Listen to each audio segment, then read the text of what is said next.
এই নতুন বছরটা আমরা যেন বেশি বেশি আল্লাহর শুকরিয়া দিয়ে নতুন বছরটাকে সমৃদ্ধ করতে পারি, বেশি বেশি যেন আল্লাহর ইবাদত করতে পারি। নতুন বছরে আমরা শপথ নেই, আমরা যেন অন্তরে হিংসা লালন না করি, বিদ্বেষ লালন না করি, আমরা নিজেরা যেন কাদা ছোড়াছুরি না করি, আমরা যেন মিলেমিশে একসাথে একাকার হয়ে যাই। আল্লাহ তুমি কবুল করো, আমরা পড়ি আমিন।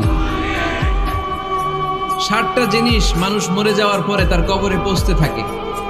ইন্না মিম্মা ইয়ালহাকুল মুমিন মিন হাসানাতিহি বা'দা মাউতিহি, মানুষ মরে যাওয়ার পরেও যে 60টা জিনিস তার কবরে পৌঁছায় তার মধ্যে একটা হচ্ছে মসজিদান বানাহু, সে যে মসজিদ বানিয়ে গিয়েছে ওই মসজিদের সওয়াব। সুবহানাল্লাহ পড়েন।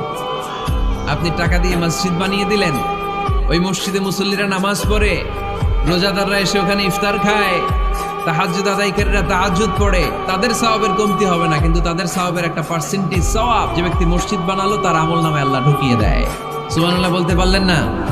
হে নামাজি আমার ঘরে নামাজ পড়ো আজ, দিল মে তোমার চরণ তলে হৃদয় যায় নামাজ।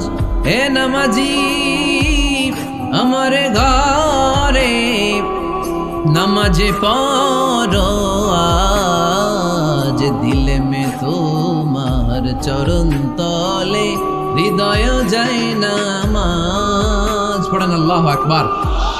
কি সুন্দর লিখেছেন কাজী নজরুল ইসলাম। কাজী নজরুল ইসলাম খুব সুন্দর করে বলেছেন, মসজিদেরই পাশে আমায় কবর দিও ভাই, ঠিক কিনা? মসজিদেরই পাশে আমায় কবর দিও ভাই, যেন গড়ে হতে মুয়াজ্জিনের আযান শুনতে পাই। আমার গুরের পাশে দিয়ে ভাই নামাজিরা যাবে,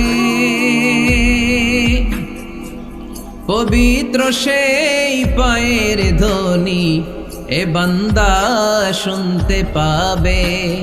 গোরা যাবে হতে গুনাহগার পাইবে রেহাই, মসজিদেরই পাশে আমায় কবর দিও ভাই। কত মানুষ নামাজি ভাই মসজিদাঙ্গিহীনাতে, আল্লাহর নামের জিকির করে লুকিয়ে গভীর রাতে। আমি তাদের সাথে ওই আল্লাহর নাম জপতে চাই, আল্লাহর নাম জপতে চাই। পড়েন সবাই। মসজিদেরই পাশে আমায় কবর দিও ভাই, যেন গড়ে হতেও মুয়াজ্জিনের আযান শুনতে পাই। চিল্লায় পড়তে হবে আমিন। কি দরদ ছিল আমাদের জাতীয় কবি কাজী নজরুল ইসলামের। মসজিদের পাশে আল্লাহ তুমি আমার কবর দিও। আল্লাহ এই দোয়াটা কবুল করে নিয়েছে, ঠিক কিনা? ওনার কবরের পাশে মসজিদ আছে না নাই? আছে। এজন্য মসজিদের সাথে সম্পর্ক জুড়ে দেওয়া এটা ইমানদারের আলামত, আর মসজিদকে ঘৃণা করা এটা মুনাফিকের আলামত। এজন্য আমরা যেন আমাদের হৃদয়টাকে মসজিদের সাথে জুড়ে দেই, মসজিদের সাথে যেন সুসম্পর্ক থাকে। মসজিদ সবার, মসজিদ নিয়ে দলাদলি নাই। দলাদলি আছে অনেক জায়গায়, হানাফি মসজিদ, আহলে হাদিস মসজিদ, এরকম আমরা দেখি বা শুনি, এটা ঠিক না। হানাফি মসজিদ বলে কোনো কথা নাই, আহলে হাদিস মসজিদ বলে কোনো কথা নেই। মসজিদ সবার। ছোট্টখাট্ট বিষয় নিয়ে মসজিদে মারামারি, একজন হাত তোলে আরেকজন তোলে না, কিলাকিলি আছে না নাই? একজন বলে জোরে আমিন, আরেকজন আস্তে আমিন, মারামারি আছে না নাই? এগুলো কি মারামারি করার কোনো বিষয়? কথা বলেন। সালাতে ফরজ আছে, ওয়াজিব আছে, সুন্নাহ আছে। খেয়াল করে বুঝবেন, ফরজ যদি নষ্ট হয় সালাত ভঙ্গ হয়, you have to repeat your সালাত। ওয়াজিব নষ্ট হলে সালাত ভঙ্গ হয় না, নতুন করে পড়া লাগে না,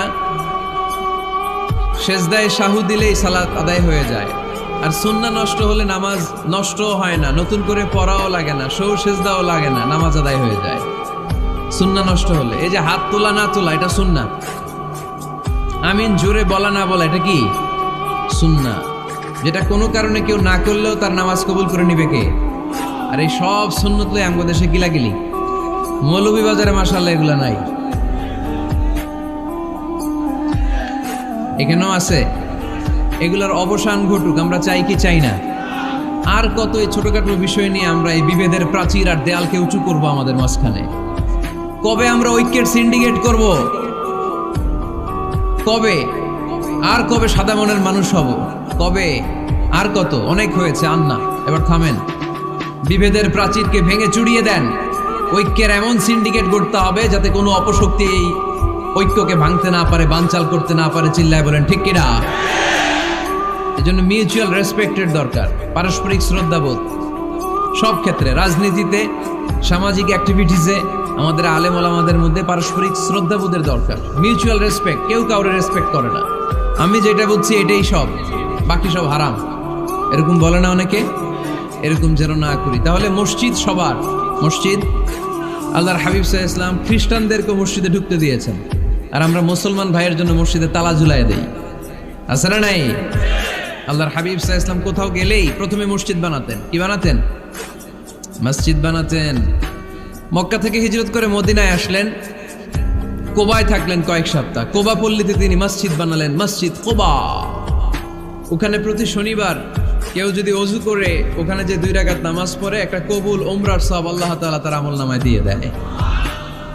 মসজিদে কোবা বানালেন। তারপরে মদিনায় এসে মসজিদে নববী বানালেন আল্লাহর হাবিব সাল্লাল্লাহু আলাইহি ওয়াসাল্লাম, মসজিদে নববী। এটা ছিল আল্লাহ রাসূল সাল্লাল্লাহু আলাইহি ওয়াসাল্লামের বৈশিষ্ট্য। কোথাও গেলেই তিনি মসজিদ বানাতেন, মসজিদে নববী। হায় রে, এখন তো কত সুন্দর মসজিদ আমরা দেখি, আমরা যে সালাত পড়ি। আল্লাহর হাবিব সাল্লাল্লাহু আলাইহি সাল্লামের সময় মসজিদে নববী কি এরকম ছিল? কথা বলেন। ফ্লোর ছিল বালুর ফ্লোর। কিসের ফ্লোর? আমাদের মসজিদের ফ্লোর কিসের? টাইলস। আর আল্লাহ রাসূল সাল্লাল্লাহু আলাইহি ওয়াসাল্লামের মসজিদে নববীর ফ্লোর কিসের? কথা বলে না তো। আওয়াজ করে উত্তর দেন না কেন? কষ্ট হচ্ছে? দুপুরে খাইছেন না সবাই? কেন খান নাই কেন? রোজা রাখছিলেন? হ্যাঁ, ফজর বাদে আইছি। আচ্ছা ঠিক আছে, ঠিক আছে। আচ্ছা আচ্ছা, সাউন্ড নাই, কথা শোনা যায় না? তো এইটা শুনলা কেমনে? জিজ্ঞেস করলাম কথা শোনা যায় না, কয় না। তো এটা শুনলা কি করে? মানে অল্প শোনা যায়, তাই তো? একটু পরে আমার বিদায় ঘন্টা বাজবে, আমি চলে যাব। তোমরা ডিস্টার্ব করতে করতে আমার সময় শেষ। তোমরা ডিস্টার্ব করলে তোমাদের লস। আমি আমার টাইমের 1 মিনিটে বেশি যেতে পারবো না, কারণ এখানে আসরের সালাতের আজান শুরু হয়ে যাবে, এরপরে কোনো কথা নেই। আর বক্তব্য লম্বা করা এটা বেদাত। বেদাতকে আমি সুন্নাতের মধ্যে আনতে চাচ্ছি। একটা সময়ে একেবারে কমায় নিয়ে আসবো। এত প্রোগ্রামও আমি করতে চাই না। আমি ঘোষণা দিয়েছি আগামী বছর সারা বাংলাদেশে আমার প্রোগ্রাম হবে 50টা। কয়টা? 50টা। এরপরের বছর 30টা, এরপরের বছর 20টা। বিভাগীয় প্রোগ্রাম করলেই চলবে আমার। এক এক বিভাগে যে 2 দিন 3 দিন খালাস।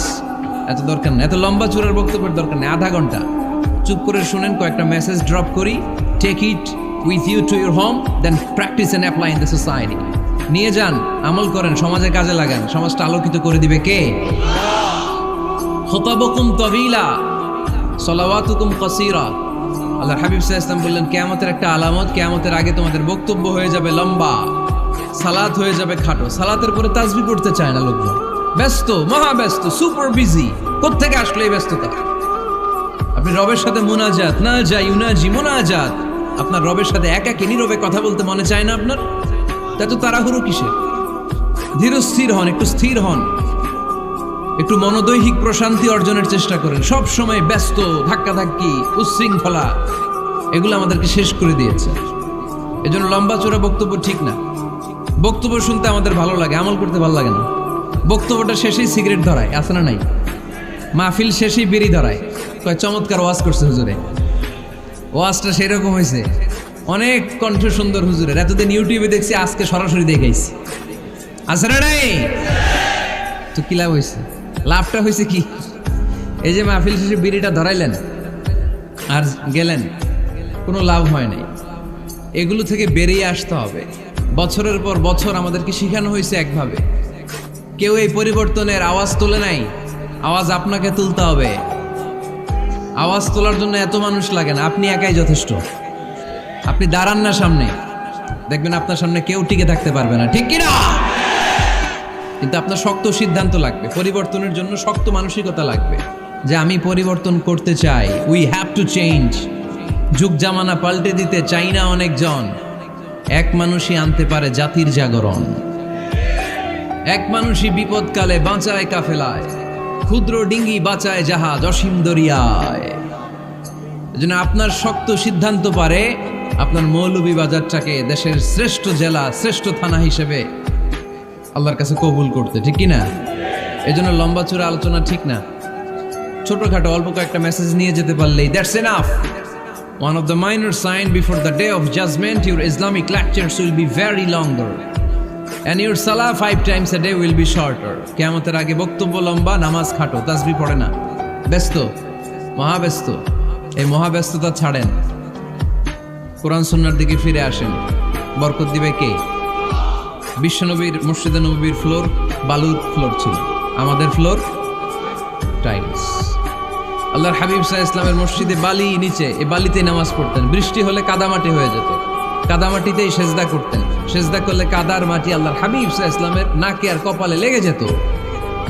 তিনি সালাম ফিরিয়ে সাহাবাদের দিকে মুখ ফিরিয়ে বসলে দেখতেন প্রতিটা সাহাবীর নাকে আর কপালে কাদার মাটি মিশে আছে।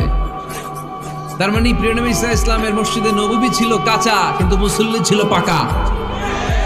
আমাদের মসজিদগুলা হয়েছে পাকা, কিন্তু মুসল্লি কাঁচা, ঠিক কিনা? ফজরের সালাতে মানুষ নাই। ইমাম সাহেব আছেন কে কে এলাকায়? দেখি ইমাম, মসজিদের ইমাম, মাশাআল্লাহ। আপনাদের এইখানে ওই মসজিদে ফজরের নামাজে কয় কাতার হয়? 5 জন 6 জন? কেনে এত কম? কেনে? হ্যাঁ, আসে না, আসতে চায় না লোকজন। তো এই যে 5-6 জন ফজরের সালাতে, কল্পনা করতে পারেন ফজরের সালাতে এত কম লোক? ফজরের জামাতে লোক যায় না, এটা একটা মহামারী। যেদিন ফজরের জামাতের দৃশ্য আর জুমার নামাজের দৃশ্য একরকম হয়ে যাবে, ওই দিনই বাংলাদেশে ইসলাম কায়েম হয়ে যাবে। এখন স্লোগান তুলে বিপ্লব বিপ্লব, ইসলামে বিপ্লব। আর ফজরের সময় আমি কম্বলের ভিতরে, আছে না নাই? কোনো বিপ্লব হবে না। ফজরের নামাজ জামাতে পড়ুন, সকালটারে বরকতময় করে দিবে কে? আল্লাহর হাবিব সাল্লাল্লাহু আলাইহি ওয়াসাল্লামের মসজিদ ছিল সবার জন্য উন্মুক্ত, এখানে সবাই আসতে পারত। এজন্য মসজিদ হবে সবার। আমরা মসজিদের আবাদকারী হতে চাই। এজন্য রাব্বুল আলামিন বলেন, ইন্নামা ইয়া'মুরু মাসাজিদাল্লাহি মান আমানা বিল্লাহি ওয়াল ইয়াউমিল আখির ওয়া কামাস সালাতা ওয়া আতাজ যাকাতা ওয়া লাম ইয়াখশা ইল্লাল্লাহ ফাআসা উলাইকা আন ইয়াকুনু মিনাল মুহতাদিন। সুবহানাল্লাহ পড়েন। রব্বুল আলামিন বললেন, মসজিদের আবাদকারী হবে তারা যারা আল্লাহর প্রতি ঈমান আনে, আখিরাতের প্রতি ঈমান আনে, যারা সালাত কায়েম করে, যারা যাকাত আদায় করে, যারা দুনিয়ার কাউকে ভয় পায় না, ভয় পায় একজনকে। চিল্লায় বলেন তিনি কে? যাদের হৃদয়ে আছে আল্লাহর ভয়, তারা কবু পথ ভুলে যায় না। আল্লাহর প্রেম ছাড়া এই দুনিয়া কারো কাছে কোনো কিছু চায় না, ঠিক কিনা? তাহলে যারা মসজিদের আবাদকারী, এরা ভয় পায় একজনকে। চিল্লায় বলেন তিনি কে? মসজিদের আবাদকারীদের প্রথম গুণ, তারা আল্লাহয় বিশ্বাস করে, তারা আখিরাতে বিশ্বাস করে, তারা সালাত কায়েম করে, তারা যাকাত আদায় করে, তারা আল্লাহ ছাড়া পৃথিবীর কাউরে ভয় পায় না। আল্লাহ বলেন, ফাআসা উলাইকা আন ইয়াকুনু মিনাল মুহতাদিন। আশা করা যায় তারাই হলো হেদায়েতের রাস্তার উপরে আছে, ঠিক কি না? তারাই মসজিদের আবাদকারী, যারা মসজিদে যায়, সালাত আদায় করে। এখন মসজিদের আবাদকারী আপনি হতে চান, আপনি মসজিদে যান না, আপনি আবাদকারী হতে পারবেন? মসজিদের অনেক সভাপতি আছে, মসজিদে যায় না, আছে না নাই? মৌলভীবাজারে এই সমস্যা বোধহয় নাই। মসজিদের সেক্রেটারি মসজিদে যায় না, আছে না নাই? তাহলে হইলো, এটা হইলো, এটা মেনে নেওয়া যায়? এজন্য সভাপতি সাহেবরা, আপনি কষ্ট করে মসজিদ বানিয়েছেন, মসজিদে যাবেন। সভাপতি সাহেব, আপনি মসজিদে যাবেন। সেক্রেটারি সাহেব আপনি মসজিদে যাবেন, তাহলে আপনি সঠিক মসজিদের আবাদকারী হবেন, ঠিক কিনা? আমরা মসজিদের আবাদকারী হতে চাই, ইনশাআল্লাহ পড়েন। উমরানুল মাসাজিদ, মসজিদের আবাদ কি করে করতে হয়? মসজিদ আবাদ করার এক নাম্বার মাধ্যম হচ্ছে মসজিদ নির্মাণ করা। কি করা? নির্মাণ করা। খেয়াল করবেন, আল্লাহর হাবিব সাল্লাল্লাহু আলাইহি ওয়াসাল্লাম বলেছেন, মান বানা মসজিদান মিন মালিহি ফিদ দুনিয়া বানাল্লাহু লাহু বাইতান ফিল জান্নাহ। যে ব্যক্তি নিজের পকেটের টাকা খরচ করে দুনিয়াতে মসজিদ বানায়, আল্লাহ তাআলা তার জন্য জান্নাতে ঘর বানায়। 60টা জিনিস মানুষ মরে যাওয়ার পরে তার কবরে পৌঁছতে থাকে। ইন্না মিম্মা ইয়ালহাকুল মুমিন মিন হাসানাতিহি বা'দা মাউতিহি, মানুষ মরে যাওয়ার পরেও যে 60টা জিনিস তার কবরে পৌঁছায়, তার মধ্যে একটা হচ্ছে মসজিদান বানাহু, সে যে মসজিদ বানিয়ে গিয়েছে ওই মসজিদের সওয়াব। সুবহানাল্লাহ পড়েন।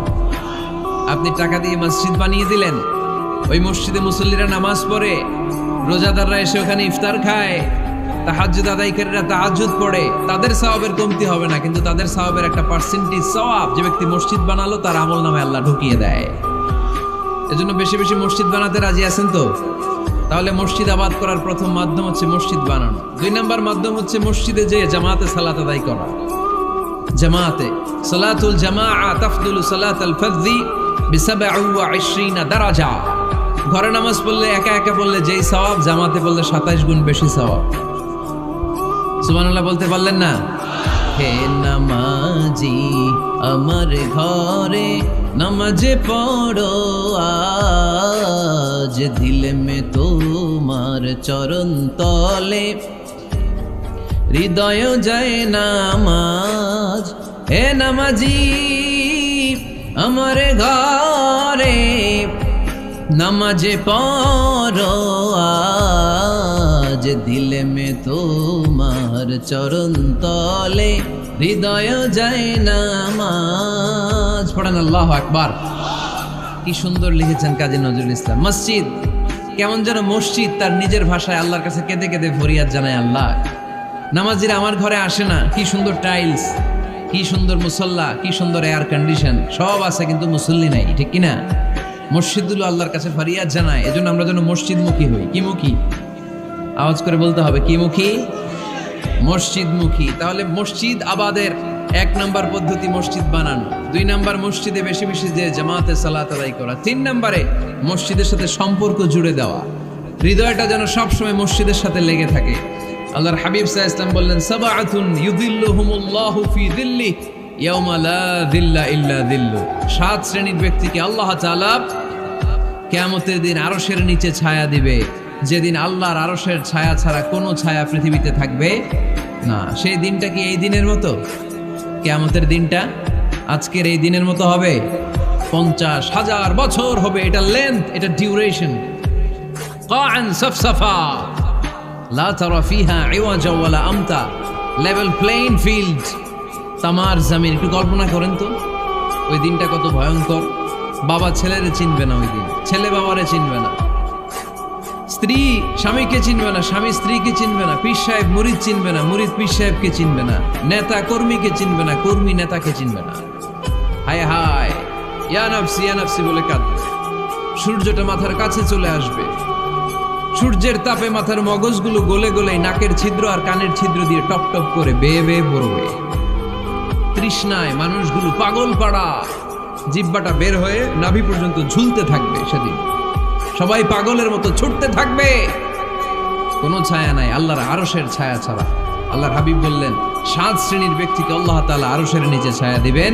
এর মধ্যে 1 শ্রেণীর ব্যক্তি রাজুলুন কলবুহু মুআল্লাকুন বিল মাসাজিদ, ওই ব্যক্তি যার হৃদয়টা সবসময় আল্লাহর মসজিদের সাথে লেগে থাকে। মসজিদের সাথে যার হৃদয় লেগে থাকে তাকে আরশের নিচে ছায়া দিবে কে? এজন্য মসজিদের সাথে যেন আমাদের হৃদয়গুলো লেগে থাকে। অনেকে দেখবেন এত ভালো নামাজে, জোহর পরে টেনশন করে আসরটা কই পড়বো, আসর পরে চিন্তা করে মাগরিবের সময় আমি কোথায় থাকবো, মাগরিবের সময় টেনশন, ইস এশাটা হয়ে গেলেই তো শেষ। এরকম লোক আছে না নাই? এদেরকে সেই কঠিন ভয়াবহ দিনে আরশের নিচে ছায়া দিবে কে? তারপরে মসজিদ আমাদের 4 নাম্বার পদ্ধতি, মসজিদকে পরিচ্ছন্ন রাখা, মসজিদকে ঝাড়ু দেয়া। মসজিদকে যারা পরিষ্কার করে তাদের হৃদয়ের যন্ত্রণা দূর করে দেয় কে? সাইয়েদনা ইব্রাহিম আলাইহিস সালাম এবং ইসমাঈল আলাইহিস সালামকে আল্লাহ তাআলা আদেশ করেছেন তাহহিরা বাইতিয়া লিত-তাইফিনা ওয়াল আকিফিনা ওয়ার রুকআই সুজুদ। হে ইব্রাহিম ইসমাঈল বাপ বেটা দুইজন মিলে মসজিদ ঝাড়ু দাও। কি ঝাড়ু দাও? মসজিদেরি ঝাড়ু বড়দার ও কমারে হাত শোনো আমারে মুনাজাত। পড়েন, শোনো শোনো ইয়া ইলাহি আমারে মুনাজাত, শোনো আমারে মুনাজাত। পড়েন আমিন। মসজিদ ঝাড়ু দেওয়া মসজিদ আবাদের অন্তর্ভুক্ত। আপনারা কেউ কোনোদিন মসজিদ ঝাড়ু দিয়েছেন নাকি? কে কে দিয়েছেন দেখি?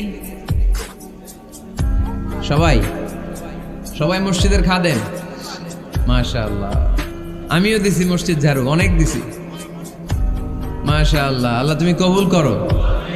যাদের হৃদয়ে বড় জ্বালা, ফ্যামিলিতে সুখ নাই, শান্তি নাই, তারা হৃদয়ে প্রশান্তি আনতে চাইলে এতিমখানায় যাবেন, এতিমের মাথায় হাত বুলিয়ে দিবেন, এতিমের মুখে খাবার তুলে দিবেন। আপনার হৃদয়টারে নরম করে দিবে কে? আল্লাহর ঘর মসজিদে যাবেন, নিজ হাতে মসজিদটারে একটু পরিষ্কার করে দিবেন, আপনার জীবনটারে উজালা করে দিবে কে? তাহলে এগুলো করার মাধ্যমে আমরা মসজিদের আবাদ করতে চাই। আমরা মসজিদের আবাদকারী হতে চাই কি চাই না? আল্লাহর ঘর মসজিদ আবাদ করার মতো শ্রেষ্ঠ কাজ পৃথিবীতে হতে পারে না। এই মসজিদের কিছু আদব আছে, আল্লাহ রাসূল সাল্লাল্লাহু আলাইহি ওয়াসাল্লাম বলেছেন এই আদবগুলো মেনটেন করে যেন আল্লাহর ঘর মসজিদের সাথে আমরা ব্যবহার করি। মসজিদের 1 নম্বর আদব হচ্ছে মসজিদে ওযুর সাথে প্রবেশ করা। কিসের সাথে? ওযু করে পরিচ্ছন্ন হয়ে মসজিদে প্রবেশ করা। এজন্য অপবিত্র অবস্থায় গোসল ফরজ, এরকম অবস্থায় মসজিদে ঢোকা যাবে? কথা বলেন, ঢোকা যায়? যেই নারীদের মাসিক চলতেছে, মেনস্ট্রুয়েশনাল পিরিয়ড চলতেছে, ওই নারীদের পক্ষে মসজিদে ঢোকা জায়েজ আছে? নাই। তাহলে এটা হলো 1 নম্বর আদব। মসজিদে ঢোকার সময় কি করে ঢুকবো? ওযু করে। আওয়াজ করে বলেন, কি করে ঢুকবো? ওযু করে। 2 নম্বর আদব হচ্ছে মসজিদে যাওয়ার সময় সবচেয়ে ভালো জামাটা পরে যাব, সবচেয়ে ভালো পাঞ্জাবিটা পরে যাব। জান তো আপনারা? না সবচেয়ে সিরাটা পরে যান? হ্যাঁ, অনেকের নামাজের জন্য একটা পুরান জামা আছে, সিরা পাড়া, এদিকে হাত উঠাইলে দিতে দেখা যায়, আছে না নাই? সবচেয়ে সিরা পাড়াটা রাখে নামাজের জন্য, কপাল পোড়া। আর সুন্নাতে খাতনার অনুষ্ঠানে গেলে মাশাআল্লাহ লেহেঙ্গা গায়ে দেওয়া যায়, আছে না নাই? না, আপনি ইবাদতের জন্য সবচেয়ে সুন্দর জামাটা রাখবেন। এজন্য রাব্বুল আলামিন বলেন, ইয়া বানি আদম খুযু জিনাতাকুম ইনদা কুল্লি মসজিদ। ও বনি আদম, তুমি যখন আল্লাহর ঘর মসজিদে ঢুকবা, ও বনি আদম, তুমি যখন নামাজের মুসল্লায় দাঁড়াবা, তোমার সবচাইতে দামি, সবচাইতে সুন্দর জামাটা গায়ে দিয়ে তুমি নামাজে দাঁড়াও। ঠিক কি না? তাহলে এখন মসজিদে যাওয়ার সময় কি গায়ে দিয়ে যাবেন বলেন? খিতা করবেন? হ্যাঁ, মাশাআল্লাহ। হ্যাঁ, সবচেয়ে ভালো কাপড়টা আয়রন করে পারফিউম মেখে তারপরে আমরা যাব। রাজি আছেন তো? 3 নম্বর আদব হচ্ছে মসজিদে ঢোকার সময় বাম পা দিয়ে ঢুকতে হয়।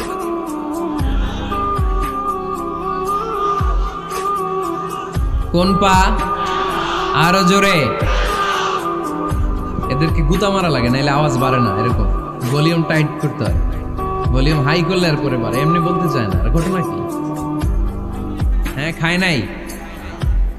বদরের যুদ্ধ হয়েছিল রমাদানে, কোনো সাহাবী খায় নাই, না খাইয়া একেবারে সাইজ করে দিছে কাফেরদেরকে। আমরা না খেলেও আমাদের হৃদয়ে ইমানি শক্তি আছে না নেই? এই তো বোঝা যাচ্ছে ইমানি শক্তি আছে। এতক্ষণ আছিল কই? তো মসজিদে ঢোকার সময় কোন পা দিয়ে? এগুলো মনে থাকে আমাদের? ভুলা যাই আমরা, খেয়াল থাকে না তো এগুলা? এত কিছু মনের মধ্যে রাখলে এগুলো মনে থাকবে কেমনে? মসজিদে ঢোকার সময় কোন পা? আরো জোরে। বেরোয়ার সময় কোন পা? মনে থাকবে? মসজিদে যখন ঢুকবেন ডান পা দিয়ে ঢুকবেন, আর দোয়া পড়বেন, আউযু বিল্লাহিল আযীম ওয়া বিওয়াজহিল কারীম ওয়া সুলতানিহিল কদীম মিনাশ শাইতানির রাজীম।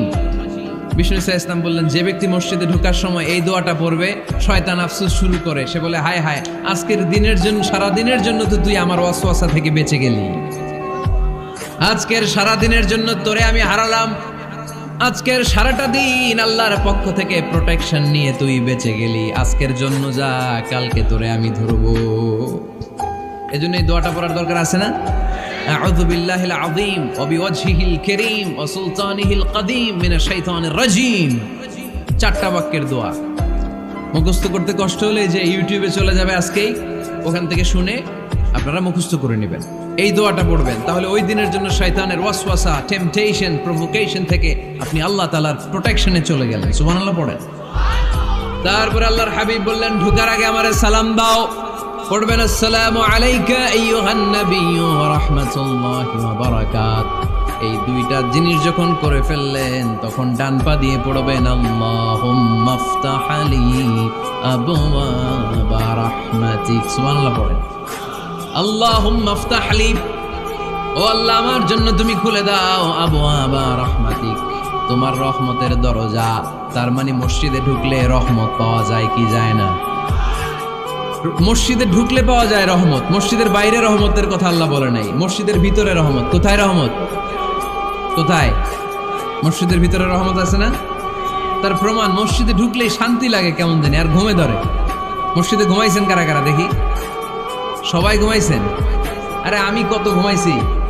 জুমার নামাজের সময় যে কি ঘুম আসে, আসে আসে কমন পড়ছে, একেবারে কমন পড়ে গেছে। ঘুম আসে কারণ রহমত, রহমতের ঝিরি ঝিরি বাড়ি ধারা আল্লাহ তাআলা আরশের উপর থেকে নাজিল করতে থাকে।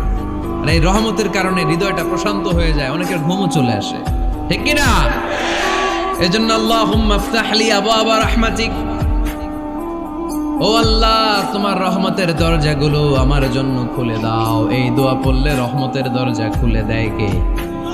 আবার মসজিদ থেকে যখন বের হবেন তখন কোন পা দিয়ে? জোরে বলেন।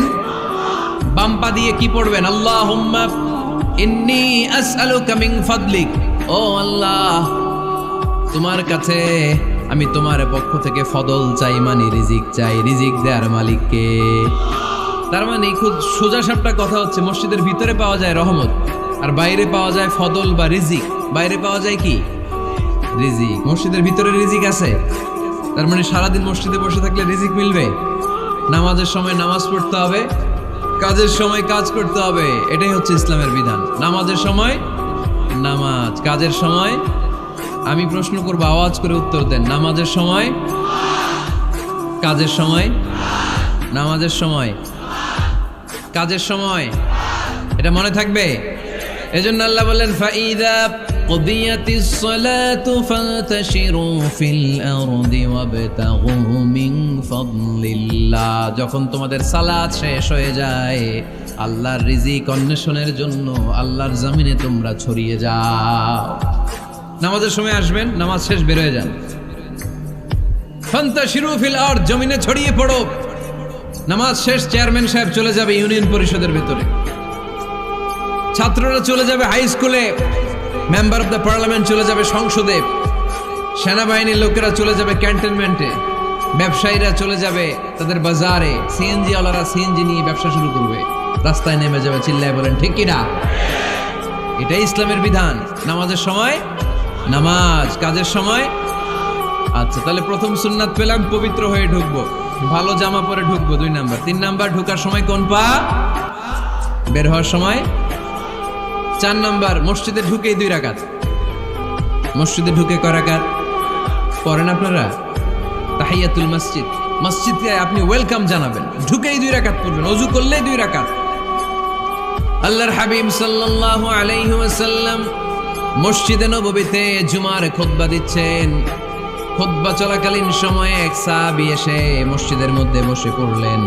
আল্লাহর হাবিব সাল্লাল্লাহু আলাইহি ওয়াসাল্লাম সাহাবীরে বললেন, দাঁড়াও। সাহাবী দাঁড়ালেন। আল্লাহর নবী জিজ্ঞেস করলেন, কেন বসে বললা? 2 রাকাত পড়ছো নাকি? সাহাবী বলে, পড়ি নাই। বিশ্বনবী বললেন, তাহলে তাড়াতাড়ি 2 রাকাত নামাজ পড়ে বসে যাও। সুবহানাল্লাহ পড়ো। 2 রাকাত পড়ো নাই তো পড়ো, দাঁড়াও, তারপরে বসো। দেখেন, খুতবা চলাকালীন সময়ে আমাদের খতিবরা কখনো খুতবা থামায়? কথা বুঝেন নাই? জুমার খুতবা আপনারা শুনেন না? খুতবা চলতেছে, ওই মুহূর্তে ইমাম সাহেবরা কখনো খুতবা থামায়? মাঝখানে কোনো ঝামেলা হলে থামায় না। প্রথম খুতবা শেষ, বসে, তারপরে দ্বিতীয় খুতবা। খুতবার মাঝখানে কোনো থামাথামি নাই। কিন্তু আল্লাহর হাবিব সাল্লাল্লাহু আলাইহি সাল্লাম কেমন খতিব ছিলেন দেখেন। আল্লাহর হাবিব সাল্লাল্লাহু আলাইহি ওয়াসাল্লামের খুতবা দেওয়ার স্টাইল এন্ড অ্যাটিটিউড এবং আমাদের খুতবা দেওয়ার স্টাইল এন্ড অ্যাটিটিউড, আল্লাহ রাসূল সাল্লাল্লাহু আলাইহি ওয়াসাল্লামেরটা কত প্রাণবন্ত ছিল। আল্লাহ রাসূল সাল্লাল্লাহু আলাইহি ওয়াসাল্লাম সোসাইটি ওরিয়েন্টেড একজন পার্সোনালিটি ছিলেন, সমাজের মানুষ কেন্দ্রিক, খুব সামাজিক ছিলেন আল্লাহ রাসূল সাল্লাল্লাহু আলাইহি ওয়াসাল্লাম। তিনি দেখলেন একজন বসে পড়ছে, উনি খুতবা থামায় দিলেন, জুমার খুতবা থামায় বললেন, এই নামাজ পড়ছো না, পড়ো 2 রাকাত পড়ো। আবার খুতবা শুরু করলেন, সুবহানাল্লাহ পড়বেন না? একবার তিনি খুতবা দিচ্ছেন, দেখলেন আল্লাহ রাসূল সাল্লাল্লাহু আলাইহি ওয়াসাল্লামের 2 জন নাতি হাসান আর হুসাইন রাদিয়াল্লাহু তাআলা আনহুমা, ছোট্ট মানুষ, কাতারের ভিতরে ঢুকে কোন সাহাবী টুপি টান দেয়, কারো পাগড়ি ধরে টান দেয়, একজন এদিকে দৌড় দেয়, আরেকজন ওদিকে দৌড় দেয়, মসজিদে একটা ডিস্টার্ব হচ্ছে। আল্লাহর হাবিব সাল্লাল্লাহু আলাইহি ওয়াসাল্লাম খুতবা থামিয়ে দিলেন, মিম্বার থেকে নেমে আসলেন, 2 নাতিকে 2 হাতে ধরলেন, ধরে আস্তে করে জান্নাতের এই 2 সর্দারকে নিয়ে মিম্বারের উপরে দাঁড়ালেন, এই হাতে এই নাতি, ওই হাতে আরেক নাতি। এরপর দাঁড়িয়ে দাঁড়িয়ে তিনি বাকি খুতবা দিলেন, পড়েন সুবহানাল্লাহ।